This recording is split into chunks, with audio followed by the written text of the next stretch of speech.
হিমালয়ের প্রতি এত মায়া কেন জমেছে তার হৃদয়ে? অরুণিকার চোখ ভিজে উঠল। ফোন হাতে নিয়ে সাথে সাথেই লিখল। আমি যদি সুর হতে চাই। হিমালয়ের উত্তর এলো সাথে সাথেই। ভারী সৌভাগ্য হবে আমার। অরুণিকা চোখ জোড়া বন্ধ করতেই অশ্রু গড়িয়ে পড়ল তার গাল বেয়ে। চোখ মুছে ফোনের স্ক্রিনের দিকে তাকিয়ে বলল। একটা মানুষ এত চমৎকার, তার মন এত চমৎকার, অথচ তার কণ্ঠে প্রাণ নেই। আর ওইদিকে আহনাফ নামক বজ্জাতটার মনে সব শয়তানি, আর কণ্ঠটাও আল্লাহ তাকে সুরেলাই দিয়েছে। হিমালয়ের সাথে কথা শেষে অরুণিকা মহাকাল বইটি নিয়ে বসল। পুরো সন্ধ্যা কাটল, রাত গভীর হলো। মাঝে চায়ের বিরতি নিয়েছে অরুণিকা। একদম ভোর 6টায় শেষ হলো মহাকাল বইটি। অরুণিকা বইটা পাশে রেখে বালিশে মুখ গুজে কাঁদতে লাগলো। প্রায় মিনিট 10 পর ফোনের নোটিফিকেশনে শব্দ হলো। হিমালয়ের মেসেজ। প্রতিদিন ভোরে একসাথেই সূর্যোদয় দেখে তারা। তবে এই কয়েক সপ্তাহ শুধু হিমালয় দেখছে। নিচতলায় বাসা নেয় সূর্য দেখার সুযোগ হয় না অরুণিকার।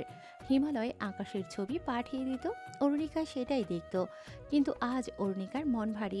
সে পা টিপে টিপে বেরিয়ে পড়ল বাসা থেকে। উঠে পড়ল ছাদে। যদি ছাদ খোলা থাকে বেশ ভালো হবে। বারান্দা তো নেই নিচতলায়, তাই বাধ্য হয়েই অরুণিকার ছাদে ওঠা। অরুণিকাকে আকাশের ছবি পাঠিয়েছে হিমালয়, আর ছবি নিচে লেখা। ভোরের মিষ্টি সূর্যের সাথে দমকা হাওয়ার শুভেচ্ছা প্রিয় হৃদি। অরুণিকা মেসেজের উত্তর লিখতে লিখতে ছাদে উঠল। ছাদের গেট হালকা চাপানো। গেট ঠেলে দিয়ে সামনে তাকাতেই থমকে গেল অরুণিকা। ছাদের রেলিংয়ে পা ঝুলিয়ে বসে আছে আহনাব। অরুণিকাকে দেখে চমকে উঠল সে। অরুণিকা মনে মনে ভাবছে, সকালটাই যদি এই মানুষটাকে দেখে শুরু হয়, কেমন ভয়ঙ্কর দিন কাটবে আজ আমার। তবে অরুণিকা নিচে নামল না। আহনাবের জন্য সে সূর্যোদয় কেন দেখবে না? ছাদের একপাশে বসার ব্রেঞ্চ আছে। অরুণিকা হনহনিয়ে সেখানে গিয়েই বসল। এরপর ঘাড় ফিরিয়ে এক নজর পেছনে তাকালো। দেখলো আহনাব এক দৃষ্টিতে তার দিকেই তাকিয়ে আছে। অরুণিকা চোখ সরিয়ে ফোনের স্ক্রিনে লেখা মেসেজটি হিমালয়কে পাঠালো। কাল সারা রাত জেগে মহাকাল পড়েছি, শেষ অংশ পড়ে অনেক কেঁদেছি। ঘুমাইনি আমি, মনে হয় না আর পারবো। যে সমাপ্তি টেনেছেন, তাই আজ ভোরের সূর্যটা দেখার জন্য ছাদে উঠলাম। জানেন, আপনার উপর আমার খুব অভিযোগ। কেন আপনার গল্পের চরিত্রগুলো পূর্ণতা পায় না?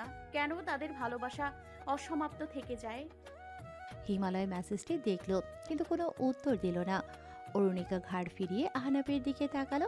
আহনাব এখনো এক দৃষ্টিতে তার দিকে তাকিয়ে আছে। অরুণিকার সাথে সাথেই চোখ সরিয়ে আবার ফোনের স্ক্রিনের দিকে তাকালো, কিন্তু কোনো উত্তর আসছে না। অরুণিকা ব্যস্ত হাতে লিখল। খুব বেশি ব্যক্তিগত প্রশ্ন করে ফেলেছি, আচ্ছা সরি। তবে এবারের মেসেজটি আর দেখল না হিমালয়। অরুণিকা আবার পেছন ফিরল। আহনাবের দৃষ্টি এখনো তার দিকে আটকে আছে। অরুণিকা এবার বেশ বিরক্ত হলো। উঠে আহনাবের সামনে এসে বলল, এতটুকু ম্যানার্স নেই? একটা মেয়ে ছাদে উঠলে এভাবে তাকিয়ে থাকার কি আছে? আমি আনকমফোর্টেবল ফিল করছি। আহনাব উঠে দাঁড়ালো, নিঃশব্দে চলে যেতে লাগলো। আহনাবকে খুঁড়িয়ে খুঁড়িয়ে হাঁটতে দেখে বেশ অবাক হলো অরুণিকা। ভাবতে লাগলো, সেদিন বাস থেকে ফেলে দেয় পা ভেঙে যায়নি তো? এই কয়েকদিন ক্যাম্পাসেও দেখিনি। অরুণিকা আহনাবের সামনে এসে ক্ষীণ কণ্ঠে জিজ্ঞেস করলো। পায়ে কি হয়েছে? আহনাব শুকনো হেসে বলল, বাইক অ্যাক্সিডেন্ট করেছি। কথাটি বলেই আহনাব অরুণিকার দিকে তাকিয়ে রইল। অরুণিকা স্বস্তির নিঃশ্বাস ফেলে বলল, ভাগ্যিস বাস থেকে পড়ার কারণে এই অবস্থা হয়নি, নয়তো তোমার মা আমাকে আবার পুলিশে দিত। আহনাব ক্ষীণ হেসে বলল, অনেক ভয়ঙ্কর অ্যাক্সিডেন্ট, জিজ্ঞেস করবি না কিভাবে বেঁচে গেছি? জেনে কি হবে? বেঁচে তো যাবেই। আমার লাইফটা হেল করা এখনো তো বাকি। শুনেছি খারাপ মানুষগুলো সহজে মরে না। আহনাব অরুণিকার গালে হাত দিয়ে বলল, ভালোই তো, তুই একটা খুনি আর আমি তোর দৃষ্টিতে খারাপ মানুষ। এখন তো আমরা দুজন অনেকদিন বাঁচবো। এমনিতেই আমি তোকে ছাড়া মরবো না, তোকে নিয়েই মরবো। অরুণিকা ইশারায় তাকে যাওয়ার পথ দেখিয়ে দিল। আহনাব বিনা বাক্যে চলে গেল। অরুণিকাও আবার আগের জায়গায় এসে বসলো, কিন্তু হিমালয়ের কোনো উত্তর আসেনি। হতাশ হলো অরুণিকা। আকাশের দিকে বেশ খানিকক্ষণ তাকিয়ে থেকে নিচে নেমে পড়ল। আশ্বিন মাস ১৪২৪ বঙ্গাব্দ। গোধূলি আকাশ দেখতে ছাদে উঠেছে অরুণিকা। চৌধুরী ম্যানশনের ছাদ সন্ধ্যার আগেই বন্ধ করে দেন বড় চৌধুরী সাহেব। এই কথা সবারই জানা, তবুও অরুণিকা ছাদে গেল আজ। সে জানতো ফিরে আসতে হবে, কিন্তু ছাদের গেট খোলা দেখে বেশ অবাক হলো সে। বিকেল ৫টার পর ছাদের গেট বন্ধ করে দেয়া হয়, তবে তালা লাগানো হয় না। প্রয়োজনে রাতে কেউ চাইলে ছাদে উঠতে পারে, তবে মাগরিবের আগে বড় চৌধুরী সাহেব গেট বন্ধ চান। তিনি কারণ হিসেবে বলেছেন, খারাপ জিনেরা এই সময় ছোটাছুটি করে, এই সময় জানালা দরজা বন্ধ করে দেয়া উত্তম। তার এই কথা ফ্ল্যাটের সব মালিকই মেনে নিয়েছে, আর তাই প্রতিদিন দারোয়ান এসে সন্ধ্যার আগে গেট বন্ধ করে দেয়। কিন্তু আজ ব্যতিক্রম দেখে অরুণিকা চিন্তায় পড়ে গেল।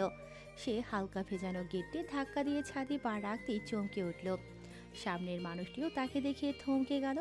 হক চুকিয়ে পেছনে যেতে হোঁচট খেয়ে ছাদের মেঝেতে বসে পড়লেন তিনি।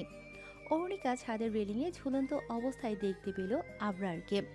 অরুণিকা আবরারের দিকে এগিয়ে যেতেই ভীত সন্তুষ্ট হয়ে মানুষটি নেমে পড়ল তরতর করে। অরুণিকা দ্রুত আবরারের হাত ধরল, তাকে টেনে ওঠানোর চেষ্টা করতে লাগলো সে। কিন্তু মানসিক প্রতিবন্ধী আবরার অরুণিকার কথা বুঝতে পারল না। সে ঝুলেই আছে, নিজে ওঠার চেষ্টা করছে না। তার ভর টেনে তোলার জন্য অরুণিকার শরীর বেশ দুর্বল ছিল। সে কাউকে সাহায্যের জন্য ডাকবে সেই সুযোগটাও আর হলো না। হাত ফসকে যেতে আবরার চোখের পলকে ১০তলা ভবন থেকে নিচে পড়ে গেল। অরুণিকা ভীত দৃষ্টিতে নিচের দিকে তাকিয়ে আছে। তার হাত পা অসাড় হয়ে আসে। চোখের সামনে তার আরেকটা মিত্র দেখতে হলো। এদিকে আবরার নিচে পড়ার আগ মুহূর্তেই আহনাব বাসায় ঢুকছিল। আহনাবের সামনেই আবরারের শরীরটা ধপ করে ইটের রাস্তায় এসে পড়ল। নিষ্প্রাণ দেহটি দেখে আহনাব স্তব্ধ হয়ে মাটিতে বসে পড়ল। মুহূর্তেই মায়ের কান্নার শব্দ আহনাবের হৃদয় ভেঙে চুরমার করে দিল। তার হাতে থাকা বক্সটি রাস্তায় পড়ে আছে। সেখানে থাকা কাচের চুড়িগুলো সব হাত থেকে পড়ে ভেঙে গেছে। সেদিকে কারো খেয়াল নেই। ভাঙা চুড়ি মারিয়ে সবাই নিথর দেহ দেখতে ভিড় করছে। অরুণিকা দ্রুত নিচে নেমে এলো। শিরিন সুলতানা অরুণিকার দিকে রাগী দৃষ্টিতে তাকিয়ে বললেন, আজ তোমার জন্য আবরারের এই অবস্থা, তুমি এর জন্য দায়ী। আহনাব চোখ তুলে অরুণিকার দিকে তাকালো। অরুণিকা অশ্রুসিক্ত চোখে বলল, আমি ফেলিনি আকবরকে, আমি তো ওকে ধরে ওঠাতে চেয়েছি। আমি নিজ চোখে দেখেছি তুমি আমার ছেলেকে ধাক্কা দিয়েছ। অরুণিকা স্তব্ধ হয়ে তাকিয়ে রইল শিরিন সুলতানার দিকে, আর শিরিন সুলতানার চোখ মুখ শক্ত হয়ে আছে। আবরারকে হাসপাতালে নিয়ে যাওয়া হলো। ডক্টর তাকে দেখে মৃত ঘোষণা করলেন। এদিকে মুহূর্তে পুরো এলাকায় রটে গেল অরুণিকা আবরারকে ছাদ থেকে ফেলে দিয়েছে। পুলিশ এলো। শিরিন সুলতানার বয়ানে তারা অরুণিকাকে নিয়ে গেল। এরপর কিশোর অপরাধীর তালিকায় যুক্ত হলো অরুণিকা চৌধুরীর নাম।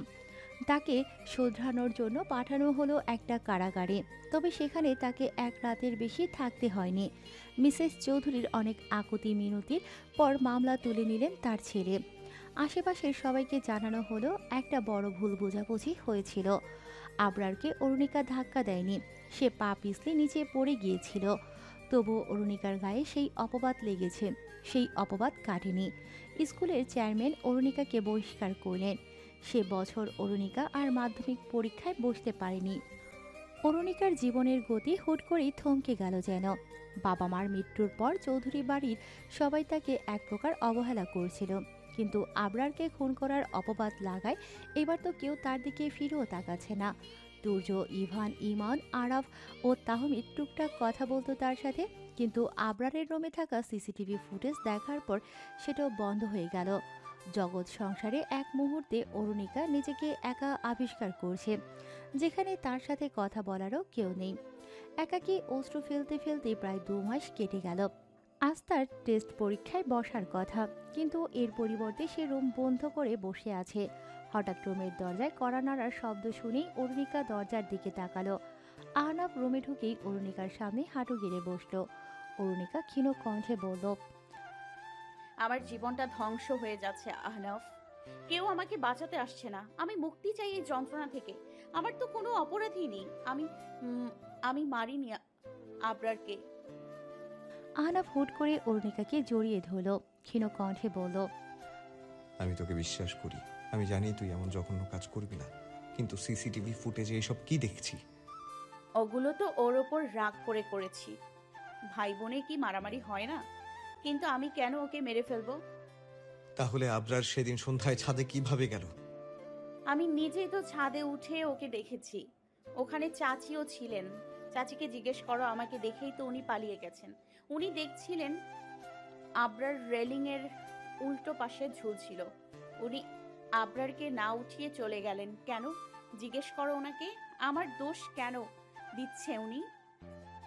আহনাফ অরুণিকাকে সরিয়ে দিয়ে বলল, মায়ের কথা বলছিস? হ্যাঁ, ছোট চাচি ছাড়া কেউ ছিল না সেদিন ছাদে। উনি মিথ্যা বলছেন।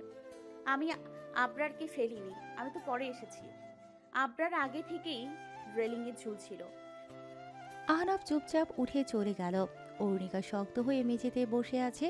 2 মাস আগে আবরারের লাশ বাসায় আনার পর পুলিশ এসে অরুণিকাকে ধরে নিয়ে গিয়েছিল। এরপর তাকে একটা বদ্ধ ঘরে বসিয়ে রাখা হয়েছিল। ঘণ্টাখানেক পর তাকে জিজ্ঞাসাবাদ করা হবে। এরই মধ্যে শিরিন সুলতানা বদ্ধ ঘরটিতে ঢুকলেন। অরুণিকা তাকে দেখে মুখ ফুলিয়ে বলল, আপনি মিথ্যুক। আপনিই আবরারকে রেলিং এর উপর উঠিয়েছেন। শিরিন সুলতানা শান্ত স্বরে বললেন, এই কথা তুমি আর আমি ছাড়া কেউ জানে না। আল্লাহ জানে সব। শিরিন সুলতানা হেসে বললেন, তোমার আল্লাহ তোমার পক্ষে জবাব দিতে আসবে না? অরুণিকা ভ্রু কুঁচকে বলল। আপনি অনেক খারাপ। শিরিন সুলতানা চেয়ার টেনে অরুণিকার সামনে বসে বললেন, তোমার কাছে কোনো প্রমাণ নেই অরুণিকা। ছাদে সিসি ক্যামেরা নষ্ট অনেক দিন হচ্ছে। লিফটে কোনো সিসি ক্যামেরা লাগানো হয়নি, আর আমাদের ফ্লোরের ক্যামেরা আমি নিজ হাতে নষ্ট করে দিয়েছি। আর এরপরই এই প্ল্যান করেছি। তুমি শুধু শুধু চাঁদে উঠতে গেলে।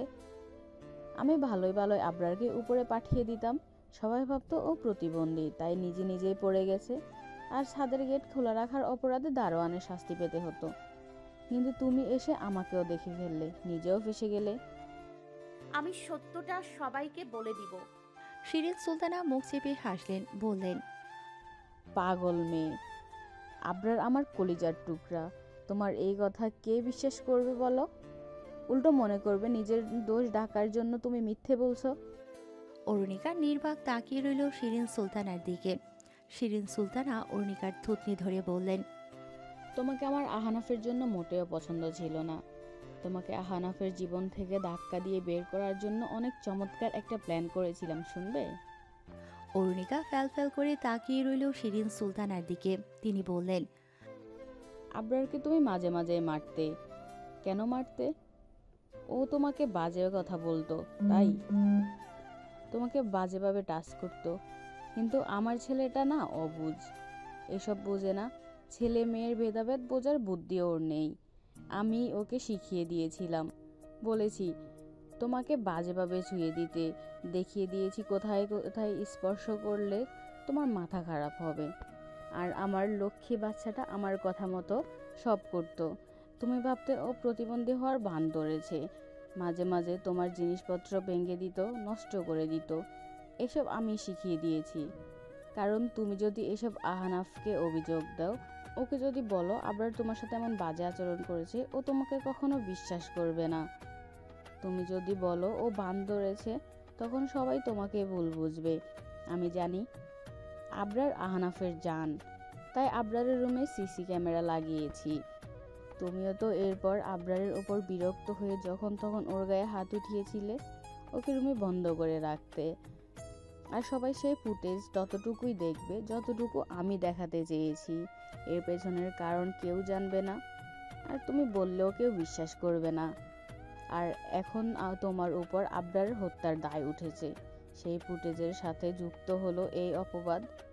তুমি তো এবার আমার ছেলের জীবন থেকে বের হবেই, সাথে চৌধুরী ম্যানশন থেকেও।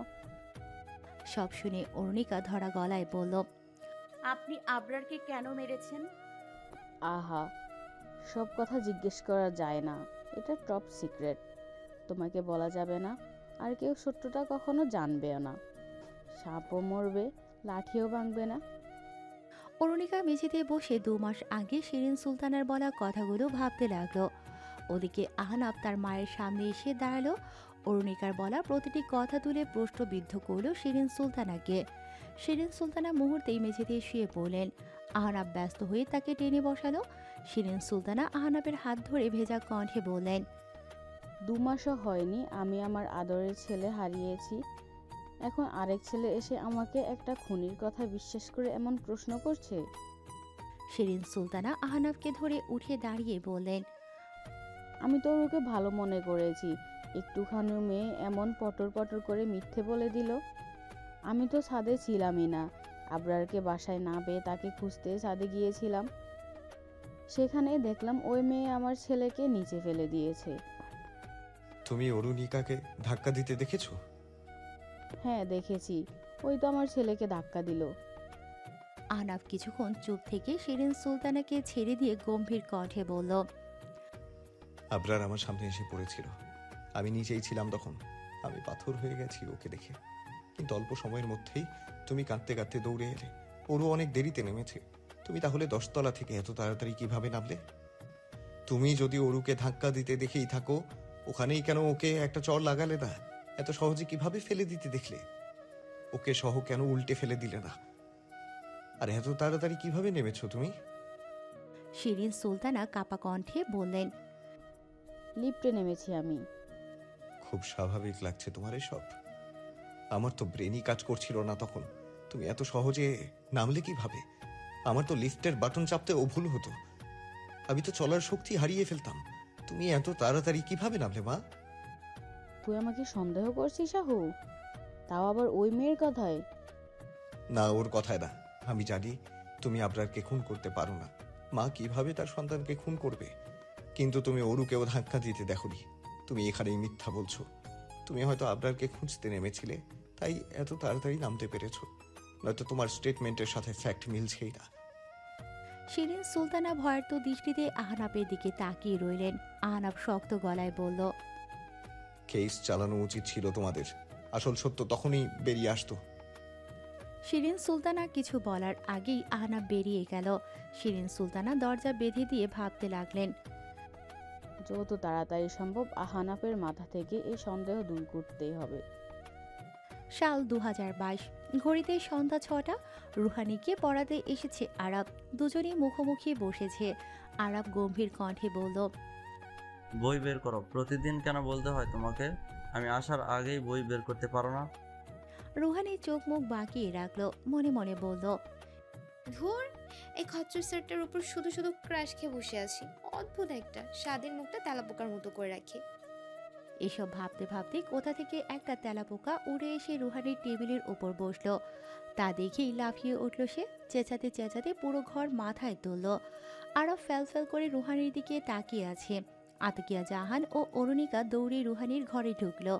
রুহানি কাপা কণ্ঠে এক কোনায় বসে বলল, তেলাপোকা। অরুণিকা তেলাপোকা শুনে না দেখে চেঁচাতে লাগলো। অরুণিকার সাথে পাল্লা দিয়ে রুহানিও চেঁচাচ্ছে। আতকিয়া জাহান অরুণিকার হাত ধরে বললেন, আর একবার চেঁচালে থাপ্পড় দিব একটা। অরুণিকা দুগালে হাত দিয়ে দ্রুত নিজের রুমে চলে গেল। এদিকে রুহানি পর্দার আড়ালে দাঁড়িয়ে কাঁদো কাঁদো কণ্ঠে বলল, ওরু, আমাকেও নিয়ে যা। আরাব রুহানির অবস্থা দেখে ঠোঁট কামড়ে হাসে। রুহানি দুহাত জোর করে বলল, সরি তেলাপোকা মামা, তোমাকে আর কখনো যারটার সাথে তুলনা করব না। তুমি রাগ করেছো তাই না? তুমি তো অনেক সুন্দর। ওই শার্টটা তো কোনো ব্যাঙের মতো দেখতে। আরাব ভ্রু কুঁচকে বলল। তুমি আমাকে বলছো? রুহানি চেঁচিয়ে বলল, আপনি না ডাক্তার? তাড়াতাড়ি কে অজ্ঞান করে আমাকে উদ্ধার করেন। আরাব অবাক হয়ে বলল, তেলাপোকাকে অজ্ঞান করব? হ্যাঁ, ইচ্ছে করলে মেরেও ফেলতে পারেন। আরাব তেলাপোকাটা খপ করে ধরে ফেলল। তা দেখে রুহানি সেখানেই পা দাপাচ্ছে।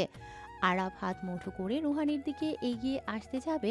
রুহানি মেঝেতে বসে বলল, আল্লাহর দোহাই লাগে স্যার, আপনি ওদিকে এদিকে আনবেন না। আপনাকে 2 ঘন্টায় 3 বার নাস্তা খাওয়াবো আমি। আরাব রুহানির কথা শুনে শব্দ করে হেসে উঠল। আতকিয়া জাহান দরজার কাছে দাঁড়িয়ে রুহানির কাণ্ড দেখে চোখ গরম করে তাকিয়ে আছেন। রুহানি মায়ের মুখের দিকে তাকিয়ে বলল, এভাবে না দেখি তেলাপোকাটাকে বের করতে স্যারকে সাহায্য করো। তোমার একটা মাত্র মেয়ে স্ট্রোক করলে নিঃসন্তান হয়ে যাবে তুমি। আরাব তেলাপোকাটা জানালা দিয়ে ফেলে দিল। রুহানি তাড়াতাড়ি জানালা বন্ধ করে দিয়ে বলল, কালকে যদি রিভেন্স নিতে চলে আসে, একেবারে মেরে ফেললেই তো হতো। আরাব চোখ ছোট ছোট করে বলল। এখন পড়তে আসো। আরাব চেয়ারে বসতেই রুহানি নাক সিটকে বলল। আরে আপনি তো দেখি চরম খাইসটা। আরাব ভ্রু কুঁচকে তাকালো। আতকিয়া জাহান কোমরে হাত রেখে বললেন। বেশি বলছিস তুই রুহু। রুহানি মুখ ছোট করে বলল।